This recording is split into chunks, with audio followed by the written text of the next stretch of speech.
and welcome to another episode of the Odd Lots podcast. I'm Tracy Alloway. And I'm Joe Weisenthal.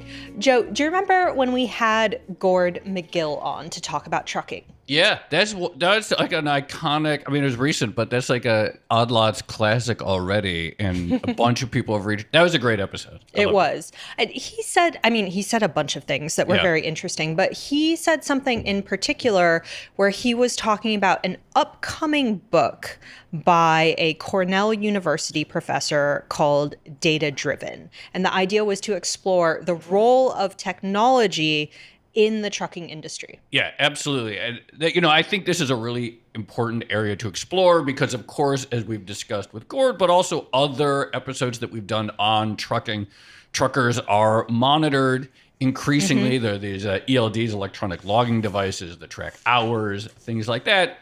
And obviously this affects truckers, but, we may all be tracked by ELDs as workers. Right. So there's two interesting things here. So one, you would expect that monitoring technology, like the ELDs that they're using, would be sort of like anathema to a lot of the truck driving industry. A lot of truckers go into it thinking they're going to be independent. They have the freedom of the road. And then it turns out that their eye movements and brain waves are going to be tracked and monitored.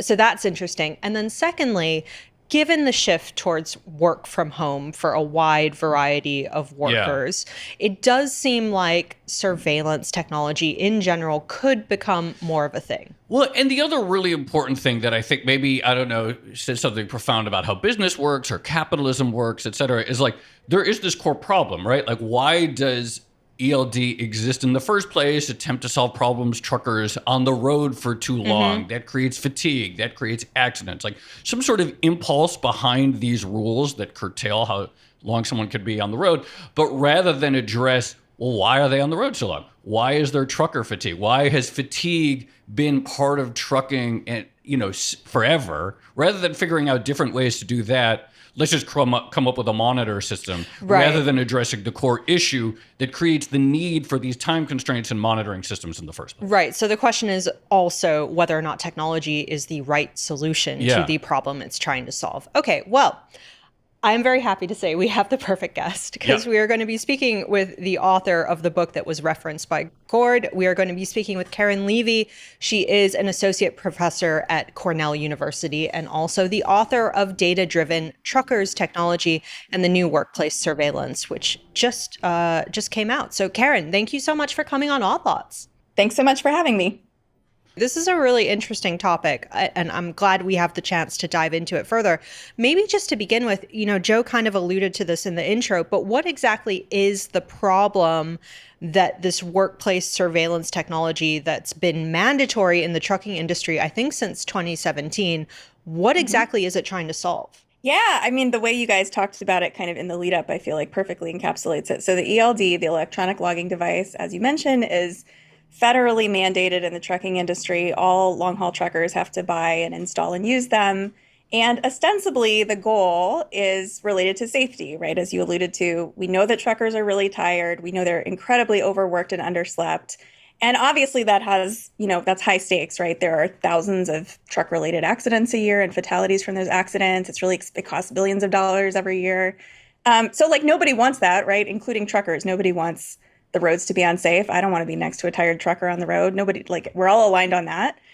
But what's interesting, as you point out, is not the way that we have sort of chosen to address that in this case is via technology. So the electronic logging device is sort of the centerpiece of this effort to make truckers comply with the timekeeping regulations that they're subject to. I think this is something Gord talked about too on the episode he was on, right? Truckers since the 30s have been bound to, work no more than a certain number of hours every day and every week, and that's for safety reasons. The problem, as I know, you all have discussed, on Gord's show and on other shows, is that the way truckers are paid, does not align with those incentives, right? They're paid by the mile. Truckers have the saying, if the wheel ain't turning, you ain't earning, right? They're only paid for the time that they're actually moving down the highway, not to sit around resting, right? Or not to do all the other things that are an important, essential part of being a trucker, but aren't compensated. So the result is that truckers just want to stay on the road as much as they can because that's how they make a living. They're in pretty dire economic straits to begin with. Like, it's not a mystery why they end up doing these things. Right. And so the ELD is sort of seen as like an answer to this, right? A way to sort of police this behavior by making it ostensibly harder, although not impossible, for truckers to tamper with the logbooks that they used to keep. So they used to do this using paper and pencil. And that is like a really easy system to kind of falsify or make it look like you're running legal when you're not. And so the ELD is sort of seen as an answer to that. You know, I always was a big fan of the song Convoy, and there's a line about tearing up your swindle sheets, which I didn't really actually realize the origin of that term until I read your book. And the swindle sheets was a nickname for the old physical pieces of paper that the truckers used to log their hours. Talk about, like, you know, they had all different ways, I guess, of sort of swindling, lying on these cards. How long was that push to, how long had that effort been in place to get truckers to give up the physical pieces of paper in favor of these ELDs? So ELDs like first start popping up in, you know, discussion around regulation in the 1980s. And there's a long history of kind of how they eventually become mandatory. At first, the government starts to do things like, well, you know, maybe we'll make these mandatory for people who have like really bad safety records, right? For some subset of the industry that we kind of think of as like habitual violators. Then there's a proposed mandate in the 2010s that goes nowhere, right? There are legal challenges. It's kind of like a long and rocky road to get to the ELD mandate that we eventually end up with in 2017. But we do eventually get there, right? And, you know, a lot of the kind of the research that's informed my book is trying to understand that transition, looking at the arguments that get made on either side of the ELD mandate, you know, from the 1980s and even before, right? There's some predecessor technologies too that you know, I think set the stage for this, up to, you know, post-mandate, looking at what the effects have been on the industry.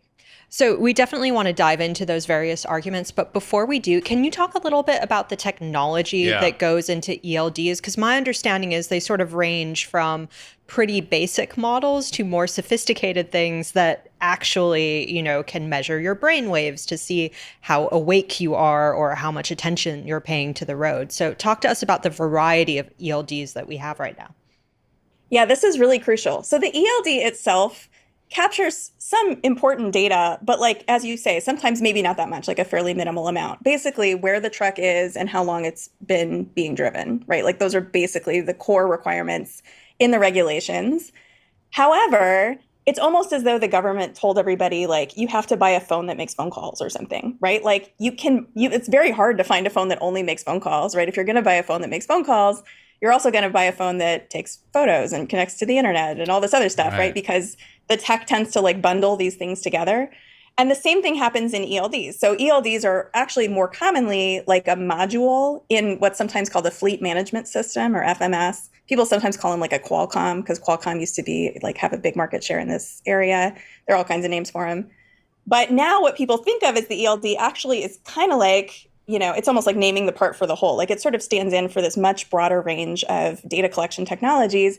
And as you point out, Tracy, those can include things, you know, it commonly includes stuff like two-way messaging, or, you know, alerting a back office about your fuel use or how hard you're braking or how fast you're going, or, you know, whether you're changing lanes without signaling, like all kinds of like pretty fine-grained driving behavior data, which is just like very different from what trucking work has looked like for a long time, right? Like if you ask folks why they get into trucking, many of them say explicitly it's because they don't want that, right? They don't want someone looking over their shoulder, kind of measuring how they do their work.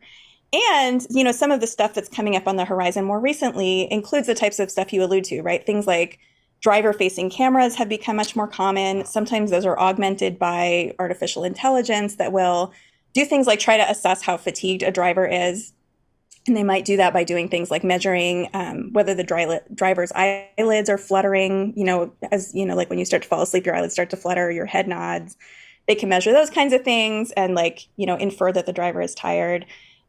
Some of them, you know, there are wearable devices that sometimes get sort of integrated into these systems or used kind of in a complementary way to these systems that do things, like you said, that measure a driver's brain waves, measure a driver's heart rate, you know, collect these other kind of biometric signals to alert the back office or to alert, you know, the driver's safety manager or whoever, kind of what state they're in. So technically the law just requires something, the bare minimum of like, okay, something tracking the truck, the hours on the road, et cetera, that needed an electronic version of the logbook. But it's like this Trojan horse, it sounds like. Once you get that electronic device, in the truck itself, then why not add all these other things? Where is the impulse coming from to add these other features onto the ELD? Is it from the sort of like, who's benefiting from this and who's making the decision? Yeah, we want to stick a camera in the face of the trucker and see their face at all time and start counting, eyelids opening and closing. Yeah, I think that's exactly right. It's like a scaffold, or it's like a Christmas tree. And once you have the Christmas tree, you can just hang more ornaments on the Christmas tree because you got the Christmas tree now. So what has happened is that, yes, the government has, started to say, like, we need to collect a certain set of information digitally. And then a lot of the impetus for more data collection comes not necessarily from the government per se, but from trucking companies, right? Because those workplace analytics, as you alluded to, right, in the setup to the conversation, workplaces like across all kinds of industries and all kinds of professions are increasingly interested in using software or sensors or other technologies that are cheaper and easier to come by to measure stuff about what their workers are doing. And so in some sense, trucking companies are doing what all kinds of employers are doing, which is measuring more information about what their workers are doing. Actually doesn't end there, though, right? Like, on top of that, there are third parties that become very interested in this data too, right? So insurance companies become interested in it. Companies that sell like parking space reservations to truckers, other stuff like that, like they become interested in it. So the data becomes very valuable to many different parties. It's just not valuable to the trucker, right? The trucker is kind of isolated against all these parties that are interested in gathering this data about what he's doing. Can you talk a little bit more about the insurance angle? Because this is sort of a recent theme for us, this idea of insurers sort of incentivizing different types of behavior, collecting more granular data in order to do that. Does the installation of ELDs, does that actually, reduce insurance rates, for instance, for truck drivers or the truck driving companies? Yeah, so in what I have seen, it does, or it can, in that some insurers, I think at this point are mostly just interested in getting the data rather than like really doing much with it beyond just like getting the data and integrating it into their modeling. So what I've seen is insurance companies offering what they sometimes call like a plug-in discount. This is not so different from like what Progressive does with commercial vehicle or with passenger vehicles, right? Where you get some discount on your premia for just installing the thing or like just giving data access. I haven't yet seen that it's actually had a measurable impact on like actual rates within the industry. But you can imagine, right? Like this is the goal, right? Is to do something like that. So, I mean, we have had this mandate in effect for a few years now. Is there evidence that it's making the road safer? No, there's not. There's not evidence that there's making the road safe. Thank you for that setup. No. So what we have seen is that in the few years after the ELD mandate took effect, truck crash fatalities went up. So they hit a 30-year high the year after the mandate. Crash rates haven't gone down. In some segments of the industry, they've gone up. This is not based on my analysis. This is based on like quantitative analysis by some business school professors that I talk about in the book. But yeah, like if the goal is safety, right, like there is no demonstration that even on its own terms, the ELD is succeeding in making the road safer. And if you think about why that is, there are a couple of reasons that may be happening. So one of them that's like really intuitive is if you tell people like, hey, you need to get from point A to point B in 11 hours, like about roughly, like, let me try to get home for Christmas in 11 hours. Like I will do that. But if it's 11 hours and 5 minutes, or if it's 12 hours, like it's not the end of the world. And if I need to stop and get a cup of coffee, or if I need to like pull over and see if my tire looks weird or something, like I can do those things, right? I'm not going to like drive like a bat out of hell to do it because I know that flexibility is sort of built into the system.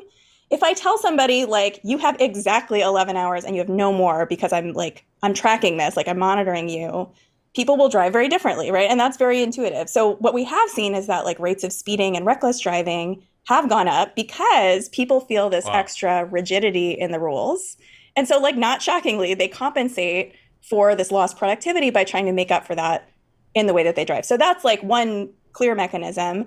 Another thing that like we don't have as clear of data on this, but like clearly seems to be happening based on my conversations with drivers. Trucking is kind of an aging workforce anyway. Like the median trucker age is, I think, in the late 40s. And a lot of folks, if you talk to them, like they are not interested in this, right? Veteran drivers who have been driving professionally for maybe decades, millions of miles without accidents. You tell them like, guess what? Guess what we're putting in the truck now? like they're not going to stick around for that. Trucking has this very high turnover rate anyway. People churn in and out of the industry all the time. And like those are the drivers that are the safest. You want those drivers who are the most resistant in many ways to this kind of oversight. That's the guy you want to be next to on the road. You don't want to be next to the 18-year-old who just got their CDL, who like maybe doesn't know any different, right? Like never grew up trucking any other way. It's hard to find a blue collar job that doesn't involve a lot of oversight and managerial surveillance. So those are the folks that will stomach this kind of thing, but they're not the safest drivers. Actually, this reminds me, I want to ask you, you studied this issue. I think when we spoke to Gord, he mentioned a 10-year study or something like that. I'm not sure if that time frame is entirely accurate, but talk to us about how you actually went about gathering data and anecdotes for your work. Yeah, so it has been, Gord is right, it has taken me a very long time to process the study, but that's been good. Like I've spent like a quarter of my life thinking about trucking at this point, which, life comes at you fast. But I started the study in 2011. I was a grad student. I was studying sociology, and I was a lawyer before that. So I was really interested in kind of thinking about law and how does it function on the ground and how do people respond to it? And especially I was really interested in kind of law and technology and what happens when we like surveil people? What happens when we collect a bunch of information about what people are doing to kind of assess whether they're breaking the rules? And I was like sort of looking around for like, where's a place where I can see this transition in action? Like I can really see that happening on the ground so I can get a good sense for like how that unfolds or how it changes the way people relate to one another. And just by chance, it was like completely a fluke. I heard a story on the radio about trucking and how like truckers were upset because they were dealing with this. But this was, again, 2011. So the ELD mandate was being discussed, although it wasn't effective for several years after that.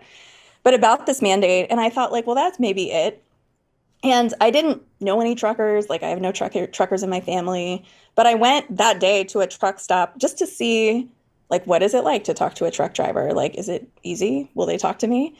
And I was like instantaneously hooked. I found that truckers were like, they had such interesting stories. They were so forthcoming. They were incredibly generous, in talking about the stuff that I admit I had never thought about, right? This like, sounds like the origins of Odd Lot's interest in trucking as well. Yeah, Is it really? Well, we keep doing trucking episodes. Obviously, it's a fascinating angle. You mentioned, the legal background, and this brings up something, a point that I thought was really interesting in your book, which is that like society kind of depends on people being able to break the law a little bit. That you can't actually run a society on everyone always strictly hewing to the law and being punished if they don't. Can you explain that a little bit more? Because I think that's key when you talk about, with an ELD, you can't be 10 minutes late or you can't drive an extra 10 minutes. But what is this concept of like, we need a little bit of loose areas?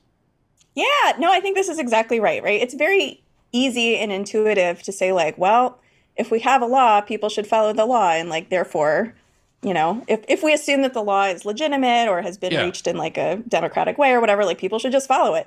But like, that doesn't really hold up to much scrutiny, right? And there's tons of places where we see that actually like social life would kind of fall apart if people actually followed laws to the letter. I like one of the examples I use in the book is just like speeding, right? Like I think if you were told that if you got a ticket for driving 66 and a 65, not as a trucker, but just as like a regular car driver, people like we would be like, what? That's not the law. And like it is technically, but like nobody really expects that that's the law. Another thing I talk about in the book that kind of hits this home is in like labor actions and, collective action, like a pretty common worker strategy is the work to rule labor action. I don't know if this is something that's familiar to Odd Lots listeners, but in work to rule, what you do, it's like a work slowdown. And you achieve it by like suddenly you like really pay attention to all the rules that are in like the rule books. Right. Like, or your contract like spells out that you work this amount of hours every week and you work exactly that amount of hours. And you just do it, right? And like the whole point is that by following the rules, like that is not actually what we necessarily wanted people to do, because if you do it, like that's the slowdown, right? The reason it's effective is because that's clearly not the expectation most of the time. And this happens just all over the place. There was like a few years ago in New York City and in many cities, right? There are these big moves, like these Vision Zero kind of projects where they're like, we should have no jaywalking because jaywalking leads to traffic accidents. And then like when police start really cracking down on jaywalking, there's like some economics analysis where people say like, actually jaywalking is really efficient. And if we would lose like a good deal of economic efficiency if people actually followed these rules, because like we actually want people to bend the rules a lot of the time, right? We've built a society in which like following a bunch of rules to the letter can be really inefficient or ineffective or can cause other harms. And that's definitely the case in trucking, right? Yeah. Like clearly a lot of problems with the status quo in trucking. Like I'm not suggesting that everything is great in trucking and the labor conditions are wonderful. And if we got rid of the ELDs, everything would be fine. Like I don't view it that way. But it is definitely the case that we have all sort of come to rely on the rules being more like guidelines in this context, right? And that people fudge them in order to move stuff at the pace at which we kind of all demand it. So when we crack down on a rule without kind of considering that broader context, you end up with this weird situation where, you know, you haven't addressed the underlying reasons people are breaking the rule. You're just kind of policing them harder for it. You know, Joe mentioned the swindle books earlier, like the analog logbooks that truck drivers used to keep. And I remember I used to fly planes when I was like 9 years old. I didn't know that you flew. Yeah. Well, because my dad's a Wow. pilot. No, I knew right? that, but I didn't know you were a pilot. Well, I'm not, but I had a pilot's logbook, and I was supposed to put in like my hours in my tiny little Cessna. But like I was 9 years old, and so I just used to pretend to fill it out all the time. What? I didn't know anything about that. But so my question is, like, moving from the analog logbooks to the ELDs, how infallible actually is that system? Can that information be tampered with or Good falsified? question. Yeah, it is a great question. And I love that you yourself have falsified a logbook in your own way. Yes. So yeah, right. So the whole idea, right, or like the rhetoric around the ELD is like, oh, this is a tamper-proof version of the thing that people have been doing for a long time. And certainly it is more difficult, right, or it presents different kinds of challenges to falsify data in an ELD than it would be on using pencil and paper where like anybody could do it with 5 minutes of thought. But it's not impossible, right, as you point out. In one of the chapters of the book, I go through like all of these different strategies that truckers and other folks use to kind of still bend the rules sometimes, right? Because like, as I mentioned, right, you still sometimes need that, or like the economy depends on that, or they're expected to do it by their managers or whatever it is. Like one of the things people will do is and they did this with paper logs too, is what's sometimes called a ghost log. Mm-hmm. So like you sign in as Karen, right? If you're Karen and you do your 11 hours, and then you sign in as Joe or as Tracy, right? Using some other, right? Which is like, that's not, and then you have 11 more hours, right? And sometimes like some companies, they often get like a demo account, like a John Doe kind of account when they sign up with the ELD vendor. And so they like have these kind of like slush, drivers that they can use in some cases. I don't think, like, not everybody is doing this, but that's a strategy that was described to me. Other things folks will do, once I was sitting with a dispatcher at a trucking company, and she was talking to this driver, and the driver was like, well, I'm like 4 miles from where I need to be, but I'm out of hours. What do I do? And she was like, well, pull over and then roll to the place you have to get to, like roll to the drop-off point at less than 15 miles an hour. Huh. And the reason was because the ELDs all have like a threshold, which is usually set by the company. And that threshold is like under 15 miles an hour, it won't register as driving, right? So she knew that like it wouldn't register as driving. What's interesting in like both of these examples actually is that it's not necessarily the trucker that's like pushing this, right? It's oftentimes the company that's telling the driver, like, here's what you need to do, right? Like it's kind of like a winky strategy, because they kind of want it both ways in some sense, right? Like they want the control that ELDs afford them, but they also like just want the stuff to move. So sometimes they kind of coerce or compel drivers to do these things. So, one of the things, and I think this is a thing that's going to matter for all workers who are, especially, work from home, we know that's going to increase the amount of surveillance on workers. Like, are you actually at your desk responding to customers, et cetera, whatever the job. But I think like one thing that all this like data collection is going to affect everyone is like, who knows about how work done? Where is the knowledge stored about how to do a good job? And, so in the case of trucking, like at one point, the idea was like, okay, the truck drivers, they really like know their area. They know the road. They know the warehouses that they go to. And there's some sort of like knowledge base that exists primarily in the head of the truck driver that's difficult to replicate. And then I imagine, okay, now with ELDs, maybe a lot of that knowledge isn't at the level of the driver, but maybe at, whatever, the fleet owner or some other entity. But I also have to imagine that even for the owner of the trucking fleet, they may be losing to some third-party company that's building a black box AI model that even the company can't access. And so like the locus of like all this knowledge and, the power that one has with that knowledge gets sort of distributed. Can you talk a little bit about, like, I guess I would say the shifting distribution of power and knowledge within the industry as these ELD manufacturers, third-party data providers, software companies that provide, become like, oh, we have the database, we have the information. Yeah, no, I think that's exactly right. Like, so the information moves, right? In trucking, like, people used to talk about it like it's a ship, like you're the captain of your ship, right? You get to make all the calls because like you're there, nobody else is there, and you know what the conditions are like, and nobody else does because nobody else is there.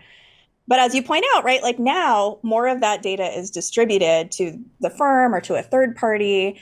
And what's important to recognize about that, I think, is that like not only does that change the game because somebody else has the data, but the data they have is like not quite the same as the data you have, right? Like they have some kind of abstracted guess about what things are like. Like they know how many hours register on your ELD, and they're going to use that to kind of assess whether you have the right to be tired, right? Or like whether you have the right to stop, or they have some sense of what the weather is like because they can look at the Weather Channel.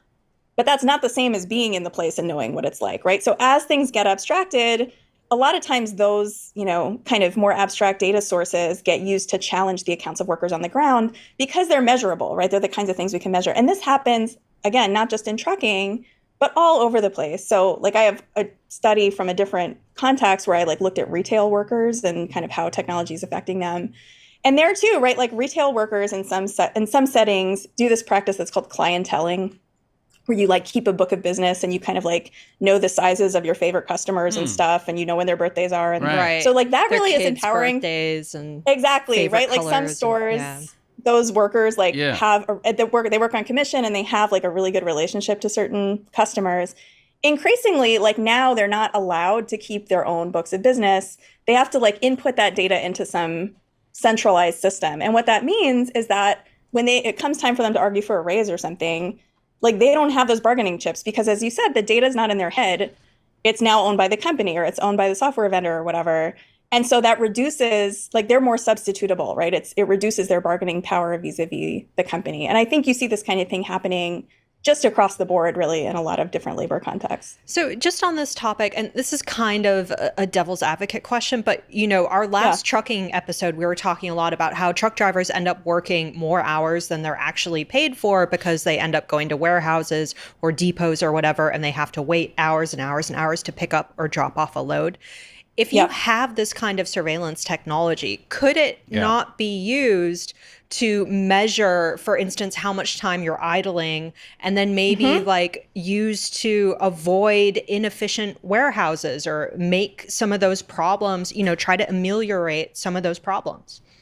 Yeah, definitely. I definitely think that can be, I don't think it like redeems the whole thing, but it is a silver lining, right? That and exactly those kinds of tools have been built using ELD data that kind of give you, it's almost like the thing where Google will tell you like, is there a long wait at this restaurant, right? Like it'll do the same thing for truckers being like, is there a long detention period on average at a particular shipper?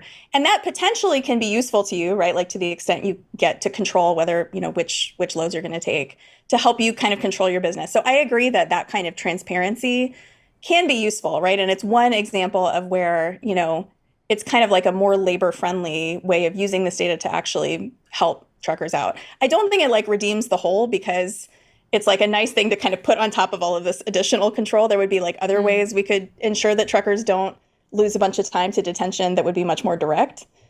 But I'm in agreement with you that is like kind of a bright spot. Well, it also seems like, look, we just had these 2 years of like terrible supply chain disruptions. Like, why didn't all this data help us then? I mean, maybe because this is like a once in 100-year crisis we just experienced. But you figure like, well, if all this data was so great at improving supply chains, it didn't exactly step up to the plate. God, there's so many things fascinating angles of this. Something I want to, again, something else in your book that really struck me. The social, you mentioned like, okay, in many of the cases, the truckers you really want on the road are the ones who might be most repelled by having this electronic monitoring device staring them in the face all day. Can you talk a little bit about these efforts that the ELD makers and companies have put forth to sort of like get people comfortable with them? Yeah, so one thing that companies sometimes will do, and I've talked to ELD vendors that have talked about these strategies and to trucking companies themselves that will use them, is that like in rolling out an ELD system or a fleet management system, a lot does depend on kind of the messaging around that or like what kind of culture the company builds around that. And there's a bunch of, obviously, like the tools can be used in all kinds of different ways, and there's a bunch of variation in how companies roll them out. One kind of interesting thing I saw happening is that because there's now all this data on like there are scorecards that can be generated for each driver based on fuel efficiency and how many safety incidents they have and that kind of thing, like that becomes really easy. And then that also facilitates like not only measuring the driver, but comparing the driver against other workers, right? Or incentivizing the driver, kind of like making it, like gamifying it, right? Making it a game about like, well, who can have the lowest fuel efficiency? That's a big one, right? Because that's a big cost driver for trucking firms. And so companies will do all kinds of stuff to sort of incentivize drivers to sort of comply. Like a really basic thing is just putting up a list of who's the most fuel efficient driver, which they, of course, now have that data, like putting that up, in the central office or something. There's some pictures in the book of, some of these, what these charts look like. They might attach like a small financial incentive to it. So like I talked to a company that it was like they drove for restaurants and they're like, oh, well, we'll give you a gift certificate to the restaurant that you drive to, which doesn't cost them very much, but I guess is nice for the driver.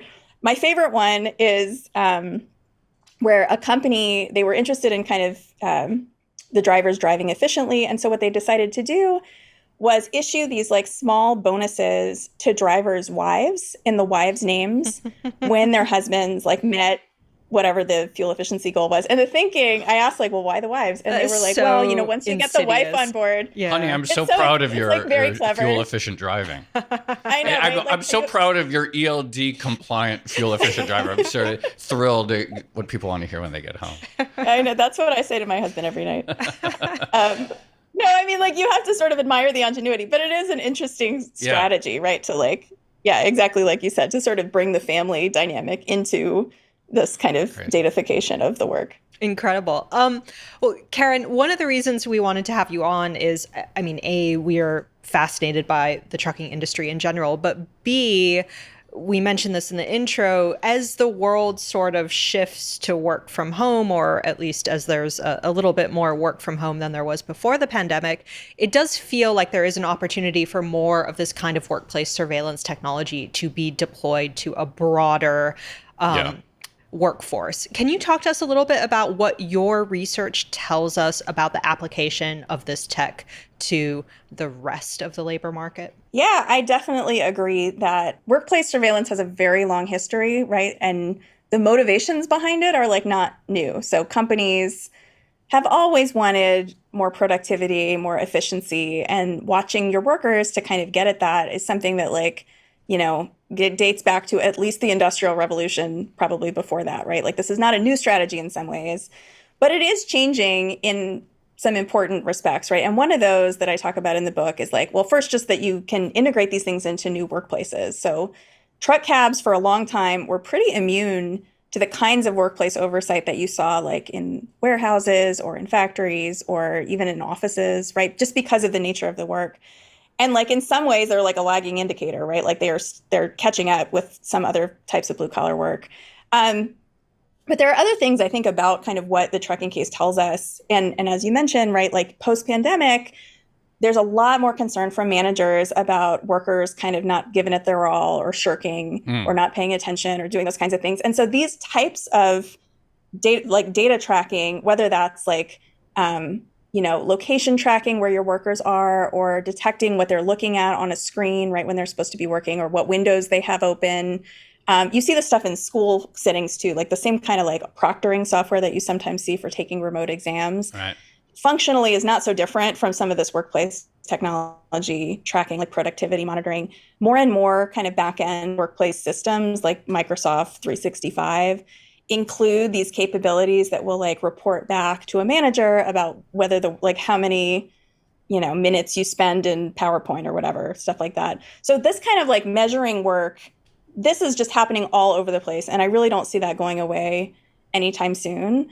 One of the tricks here, one of the problems is that when you measure stuff, you like inherently lose a lot of context. And oftentimes the things you can measure, like how many emails somebody sent or whatever, is like not an amazing indicator of whether they're doing like meaningful work. And so workers a lot of times, still have to do the meaningful work, but they also are sort of burdened with making themselves legible to these systems that are like sort of incentivizing or gamifying these things that may or may not be all that meaningful. So I do think that those dynamics are just popping up like across a lot of blue collar work, but also like what we think of as kind of more white collar professionalized industries like medicine and law and other contexts.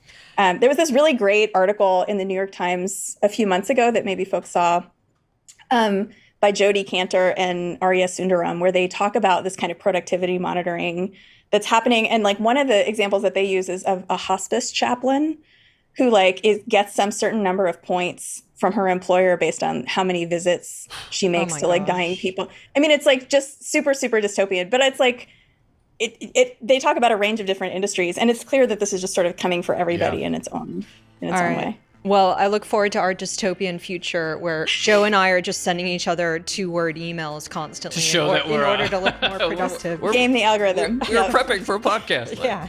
All right. Karen, we're going to have to leave it there. Thank you so much for coming on Odd Lots and talking about your work. Absolutely fascinating. Oh, it's my pleasure. Thanks for having me.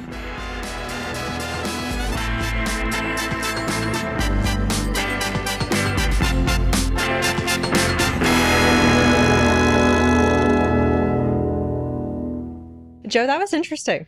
That was so interesting. There's so many. I feel like we could have talked to Karen for a long time. So many different threads about how like business works, where power is, the purpose of letter of the law, letter of the rules. So many interesting things. Yeah, I do think that point about how we have rules in place, but actually flexibility to work outside of the rules is really important. Like both because it kind of lubricates just what we're doing.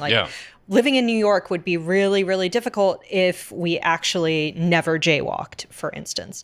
But also, there's an element of power to it. Yeah. And you mentioned this, but if you have a manager in a workplace and they say like, oh, don't worry about this deadline, or you're supposed to work from 9 to 5, but actually I don't mind if you come in slightly late. Yeah. That's also a bargaining chip for workplace relationships. Absolutely. And then you think like, okay, all these like businesses like, oh yeah, we love the idea of having this software that allows us to track our workers and track our workers' productivity. But then the software maker then itself becomes a source of power because then they see the equivalent data for 50 other companies that they service. And then they can aggregate that data. And then they know things about how your employees benchmark against employees from other companies that you as a business owner don't have. And then they sell you things on top of that. So I think that like as more jobs are sort of under this surveillance, like again, it seems like it's going to be this sort of like fascinating power dynamic. Who has the information about how stuff really works? Yeah, and also the thorny issue of measuring productivity and quality, right? And this is something, not to get really navel-gazy here, but in the media industry, this is something that's been going on for years where, we can look at pure traffic numbers and say like this article generated a lot of traffic, but you can compare it with something that maybe didn't get as much traffic and say, well, this is objectively a better article. Like this one has more nuance and more detail, but maybe it wasn't as popular. That's always been a sort of issue in journalism. But Tracy, you and I, we've always been good at traffic. We do both. I've always liked those rules because I usually like do pretty good at them. We do quality and quantity here at Odd Lot. But the gamification of a workplace algorithm is an interesting one.